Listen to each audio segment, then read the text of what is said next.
What do you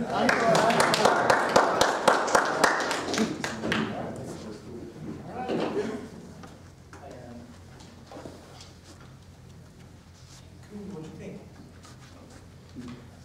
Seriously? Seriously? What I just wrote was nice use of instruments. Dyne often mentions this to people, that you have instruments and then you can combine them in different ways. And right off the bat, you started with these two and expanded. And that's always a great, refreshing thing. I don't know who did all the arrangements, or if it was a team effort or what, but it was nice to hear the classic contrasts of, when the bass player would start, it would shift to a different, focus and stuff. But you guys can do even more.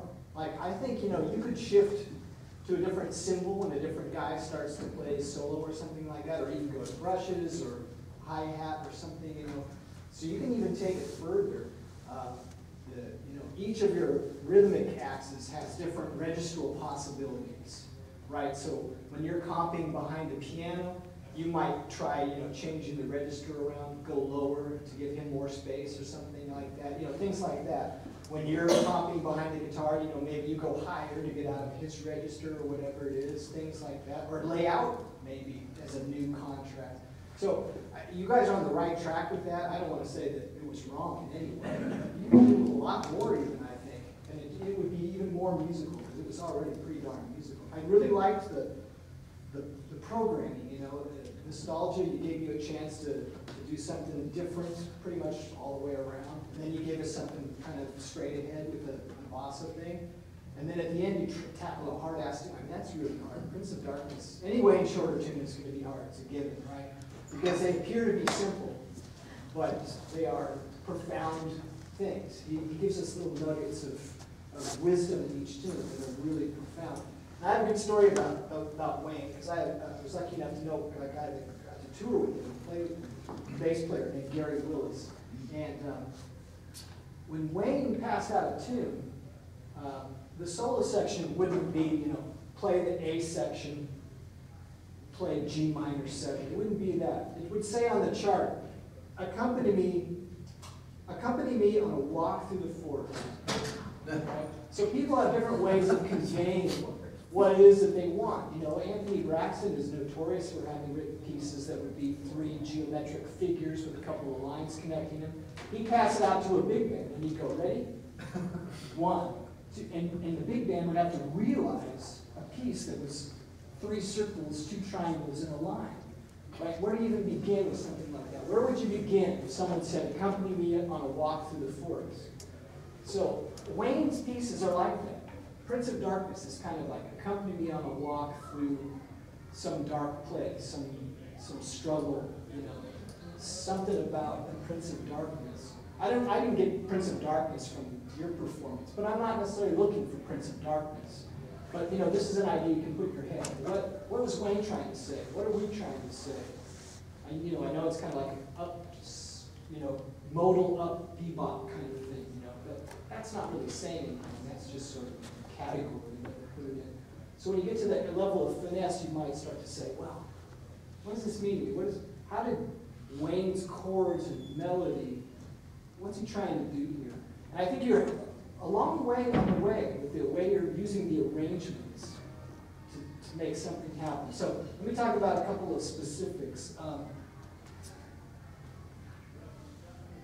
Let's start with being late, okay? You weren't really late because we got a buffer and everything's cool. But if I'm on a gig and someone shows up late, obviously it's a problem, especially if it's a paying gig and I have clients, especially if I was the one who hired the band and stuff like that. I don't want to make this into a big deal because it's not a big deal for today. But in the real world, it is a big deal. You show up late, and the guy that hired you might not hire you again. And I just was speaking to someone outside, and he was telling me, and my trombone section isn't going to be here today. What? How does that work? Well, it's not really a class. It's not mandatory. I don't have any grade that I can give them to indicate that not showing up is bad, so they decided it wasn't worth their time to show up. How do you counter that? What do you say? We play music for not only because it's fun, but there is a sense of fraternity. And in a professional environment, a team is really important. Having all the team members be there is really important. So what do you say to your trombone guys? Well, okay, you decided not to show up. You let everybody else down. So anyhow, I don't want to belabor the point, but we all know that being on time, especially in a professional situation, is really, really important. Let's move on. I noticed when the guitar came in on nostalgia, you guys got into kind of a swing group, and you kind of were doing Freddie Green, the quarter notes, right? Yeah. But it wasn't really Freddie Green style. Now, Freddie Green obviously didn't have an amp, and he mutes, so it's kind of like a drum almost. So it's a weird whole gestalt of the Freddie Green thing. But I think it spoke to a couple more comments that I made, which was that the guitar in some cases was jumping out at me, both registrally and maybe volume-wise. So just, it could be that it's sitting in front of you, your amp or something like that, or whatever it is. It just, a couple of times I was like, yeah, maybe less is more. Okay. But the playing was good. The playing was fantastic. At first I was like, I could use a little bit more bass. And then after your solo on the very first tune, you dug in a little bit more. Maybe you kind of, it's a new rig and all this kind of stuff. You got a sense of maybe I can play out a little bit more. And I wasn't worried about it so much. But at the very beginning, I was thinking I might come down and but it was about right, I think. Could have maybe been a little bit louder. Okay, let's see. I liked the unison outro on that a lot. That was a good idea. I don't know who came up with that or if you copied it from a record or something, but that was really cool, You've got all these other things, and then you come in and everyone's playing the melody together, and you kind of fill with your left hand. That was really effective, and that was really groovy. Whenever we have piano solo is great, guitar solo is nice. The bass and drums do a trading thing. Now, trading, it can be great or it can be lame. I'm not saying you guys were lame. What I am saying, though, is that what is the trading thing? Why do you even do it? Usually it's to play off of each other, to send messages back and forth. And so, I didn't get so much that there was something transmitted back and forth. The space was obviously shared, which is a great thing. But, that's something you can do. Like, if he goes, boom, boom, you can go, boom, boom. You can get that communication going back and forth. And obviously that happens in all solo and comping. We should have a little bit of that. Not overdone. It shouldn't be stupid. But I think that's something you can work on. Like, I told another group that was here earlier, you guys could just jam, right? You could just spend a half an hour just playing the trading. Send these guys home one day and just go, let's trade fours for like a half an hour. And just turn the music over and just go and see where it takes you. Because it's really fun to see what's possible when you just let your ears take over, and get your nose out of the chart and all that kind of stuff. And you don't have to worry about, in 8 bars, I gotta stop doing what I'm doing. Just let it happen. Just enjoy it. Okay, second tune. This is a tough one for even professional musicians. What's the difference? Okay, here's a guy, Joe Beam, right? Has written some of the great jazz tunes of all time. They're also the classic elevator songs of all time, right? So what's the difference between Muzak and jazz, right? I mean, the same exact song, Go From Ipanema, is a hip jazz song in the right hands, and a song you listen to in an elevator, right? A boring, sleepy, what's the difference? The difference is your approach to it, what you put into the song. All songs that we play in this kind of combo framework are little, sketches to hang our hat on. But it's our hat. We get to say what's happening. If we don't like it, we can mess with it. We can change it. And in a song like that, it's so easy to let it get into the sleeper territory, where it's just, you're playing like a Muzak situation. And I think it involves trying to say something. For me personally, I want to take it to not be Muzak, and I want to say something. So you got to find how can I express what it is? At your level of playing, because you guys are still, obviously getting started with this whole jazz language and vernacular and everything, you might not have the vocabulary resources to say something exciting or earth-changing. Heck, I don't have something, those resources. But you could try something different each time. You could say, this time I'm going to approach the E flat major chord different than I've ever done it before. And I'm going to, or you know what? I'm not going to use my left hand. I'm going to just play one note and just see where that takes me. Or, you know, on the drums, I'm going to do something where I keep time on just the tom-toms or something. So you can change it up completely. And, you know, this is, again, try the music over and try maybe just jamming on, you know, the first 4 bars of Look to the Sky or something. You know, I'm just throwing that out. And just see what happens, see what comes up. I liked the overall sound, but I was really starting to think music. I didn't want to think music on that. So just keep that in mind. Oh, here's another good story. Did you know Muzak changed its name? They're no longer Muzak. They're now called Mood. I like Muzak better. Okay, the guitar voicings, you were playing a lot of roots in those voicings. So, you know, obviously the super hit guys, when there's a bass player, kind of shy away from getting into his trip. And that might have spoken to that registral thing I was getting a little bit. And I don't know how much experience you have with other types of shapes, but you might think about, you know, even if you do play a chord that's in kind of a root position, only strum the upper strings or whatever, let him have a little bit more room. Because there was a couple times, even when he was playing a different note that you had chosen for your low note, and then that can be kind of muddy when you do that. It's not a big deal. It's a finesse item. I was really looking for some texture change between the solos, so that one, I think really mostly speaks to the drums there. You know, different cymbal, or just starting over, like, okay, next solo, wipe the slate clean, and let's go for some whole different avenue of pursuit. And that works, you know, bass too. You could say, I've been comping, you know, down here, like, I'm going to move up. I'm going to play like everything in a different register now. That would change. Everyone would go, well, I have to change. I have to respond to that. The bass player just took me in a new direction. You, same thing, man. You could stop playing, and everyone would go, oh, he's out. Or, you know, go to just playing, you know, a little plinky couple of notes or something, and they go, whoa, things are different. So let's see.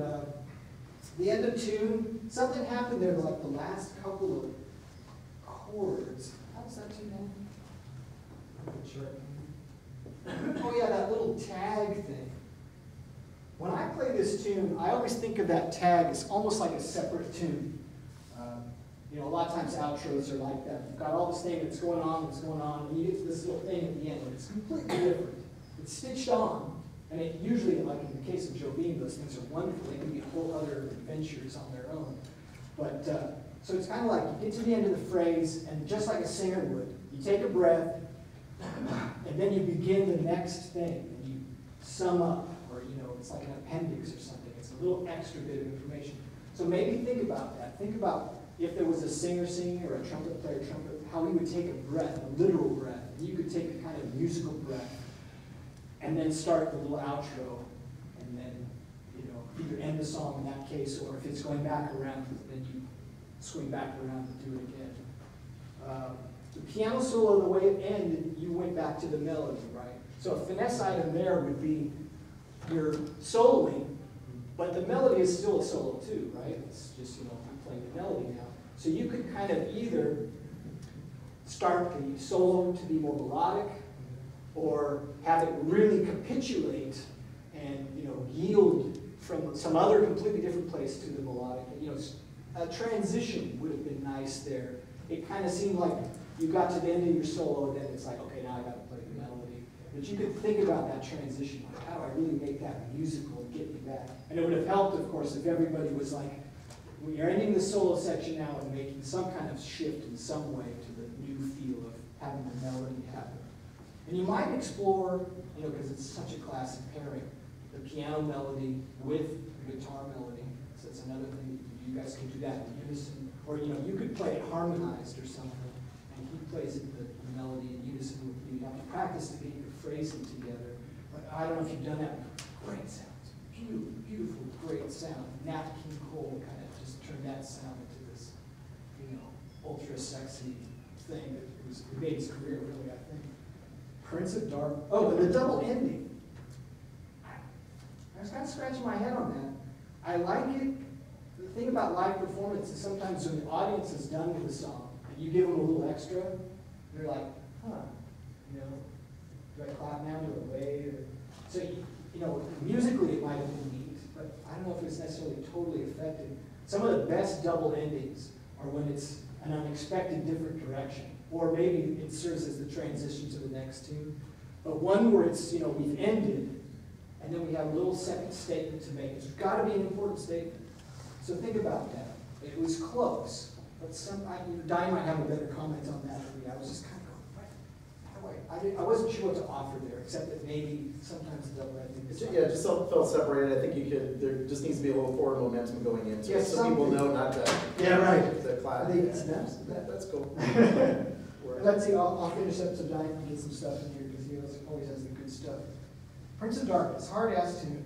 What am I trying to do with Prince of Darkness? Well, I don't have a lot of chops, so I can't, noodle to impress anybody. So I really try and make every note count. And I guess that's what I would offer. The pulse, it didn't seem to really just have this laser focus that a Wayne Shorter kind of tune would have. And I think maybe that's just, maybe you guys should just do it. You two guys should play that tune, for like 20 minutes, just straight through the tune, just blowing it and play it like at a monstrous speed or a monstrous life. Some kind of heaviness, bring a heaviness to it. Don't be timid, don't shy away from this thing. Just go, you know what, let's just play this as if it was a rock tune. It's still swinging, but just full on, pedal to the metal and see where it takes you. Because I think you have to have that headroom. You have to be able to go there, but not always be there, right? You have to have the ability to just really lay into it, but not always do that. It just has to be something you can pull out of your back pocket when you need it. I sort of felt that wasn't there. Where you guys were getting to was just push it a little harder. I did like, however, the drum solo was really, really nice. All the solos were really nice, but the drum solo really stuck out. It sounded really, really good. And I can't remember how that one ended, but I remember now thinking that somehow it was less than satisfying. I can't remember what you guys did. Oh yeah, the old tag. I think, Wayne, it would be like at that point, it's so burning, right? It's just kind of like you're flying, and now you pull the net out. So, I'm not the net, the parachute, exactly. So now you land. So that's a really tough thing to emulate if you're not at the flying and soaring part, right? If you're kind of walking, you can't pull a chute out. It's kind of like falling, it's tripping. So I would say maybe think that if we're going to do this thing with that attitude, we need to get at the end to that place where we're all like really burning, and then when we end, it's like, we can actually stop, and the audience will be like, yeah. Instead of going, okay. Overall, great group. You guys played really, really well, and I'm really glad to see some of you again. It's great. Keep it up. It's very exciting. Yeah. Dyne. This is Scott Collard, by the way. Amazing piano player. I'm Dyne Eifertsen from American College, and man, fantastic to hear you guys today. Did you have fun when you were playing? Yeah. Okay, good. Because that's the main thing. Playing in a group like this is one of my favorite things to do in life. Small group performance. When you're in big bands and orchestras and all kinds of stuff, there's somebody telling you, dictating to you what you're going to do. But here you guys have all the creative, not that you can't be creative in those situations, but you've got a lot more say in what's going on. You guys are completely in control. So with that in mind, now starting to experiment with what can we do to make this group really interesting, stand out, be different from what other people are doing, and not just kind of jam session stuff. You're doing that by coming up with some unique arrangements, and you're already starting to do those things. So with the nostalgia in the, you guys have a nice, can we hear the beginning of that real quick again? I mean, it's been a while now since we've heard these things. It'd just be great to. Yeah, just go ahead actually. Yeah. This one. Yeah. Like you did it the first time through. Okay, so like the intro. Yeah, let's do that one. Okay.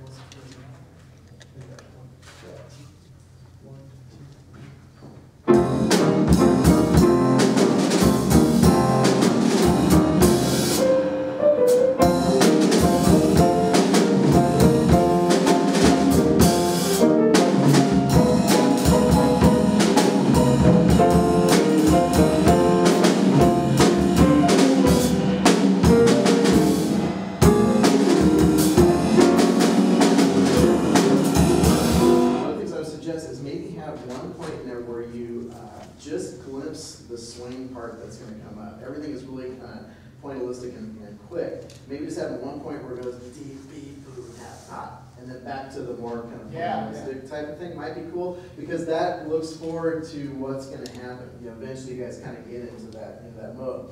Now to try that same thing again, and I want you to savor every single second of what you're playing. It feels like it's rushing. It feels like it may not physically be rushing, but it feels like it's kind of amped up, which has some forward momentum to it, but it's almost like it's getting a little out of control. So I want you guys to, every single note you hit, everything you play on the drums, you are really specifying that moment of time. Not going to the next thing, but really taking care of what you're playing at that second. Okay? Try that again. Okay? Really be conscious.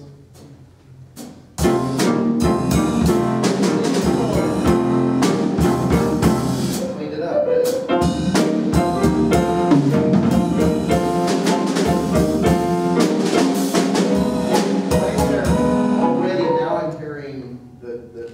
Bits and pieces of the rhythm. Okay, so before it was like we were kind of almost glossing over some of the rhythms on there. So that's cool. So take everything you play, take it and savor that moment of what you're doing. We do need to look forward and we need to see what's coming up, but that's going to help that a lot. Yeah, so just a little glimpse of the swing thing is going to be cool. One thing I would suggest on the guitar, you're behind your amp right now, so I would always be in front of it, because that way you can monitor what people are going to hear out in front of you. If you're behind it, the information's already gone.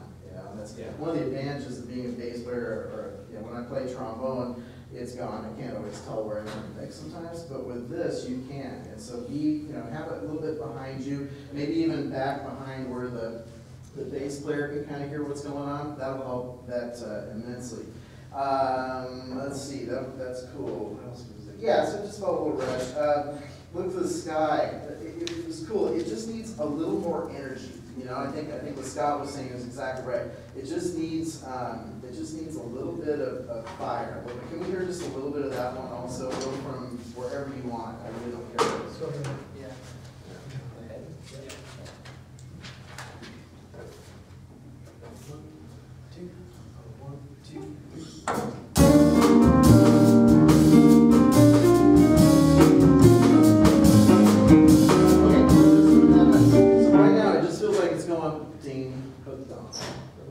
You make it feel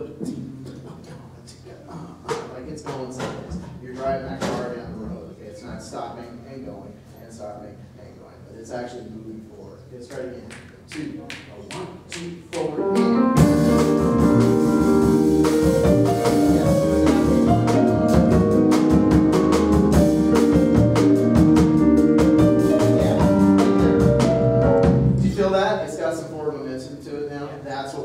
So this kind of music, even slower kind of Latinish type of tunes, still have to have that forward minute without it getting crazy, without it getting kind of wild. So I think that'll help that feel quite a bit.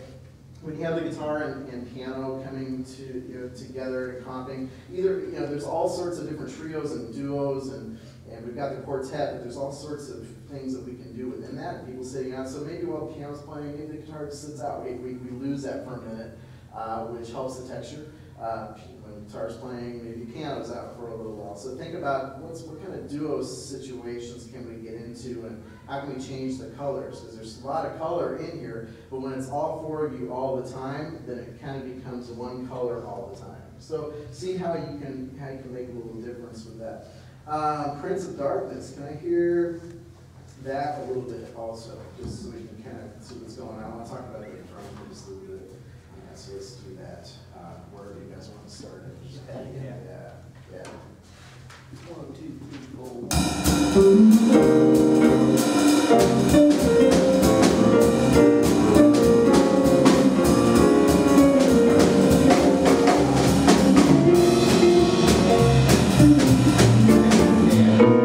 So I want you to pull a little harder, give us a little more, come on, get that thing going.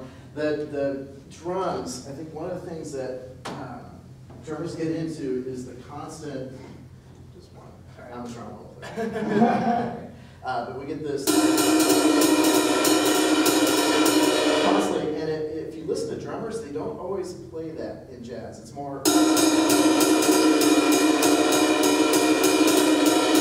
kind of thing, because the quarter note is really what's going to make it go on. the giddy up every once in a while in there is what kind of kicks everybody in the butt to keep things, the momentum going. So focus more on the quarter notes. It's actually going to drive, you're playing a big man playing with a combo, it's going to drive them a lot more. And you want to hook that up with what the bass player's playing. So now on that, what we just did, try just quarter notes, and then every once in a while when you feel it starting to lose it, give them a little push. Okay, try that again. Pull harder on the bass, give us a little more energy.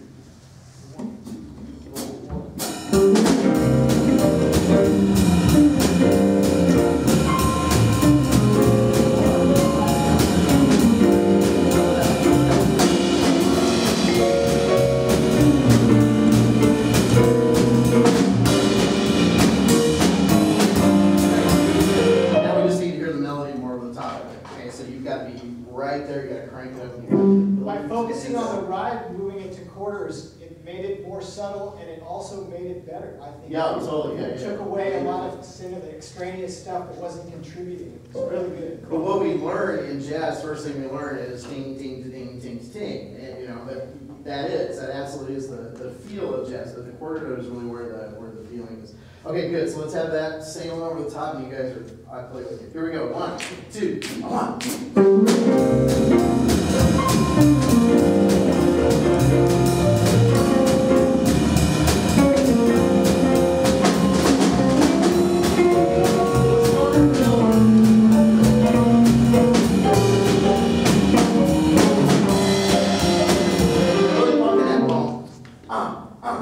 Really give that something.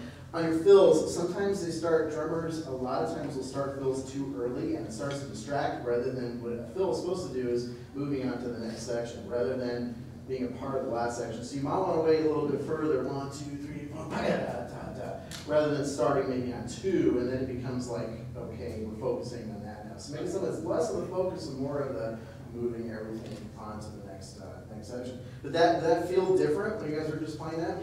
Yeah, it's got that energy to it, and that's what it's all about. That'll make your solos more, more pronounced. It'll make everybody just really, really dig into the music a lot more. So, good. How often do you guys rehearse? That's every day for the past.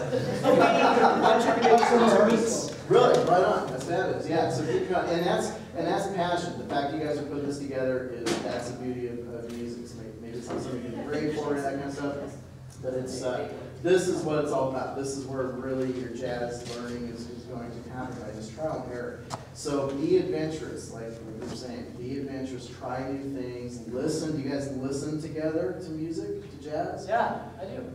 That good, yeah. I mean, that's the most fun thing. To pick it apart, put on YouTube, do whatever it is, and pick it apart. Watch how they're doing it. How are they pulling the bass strings? How are they using the right cymbal?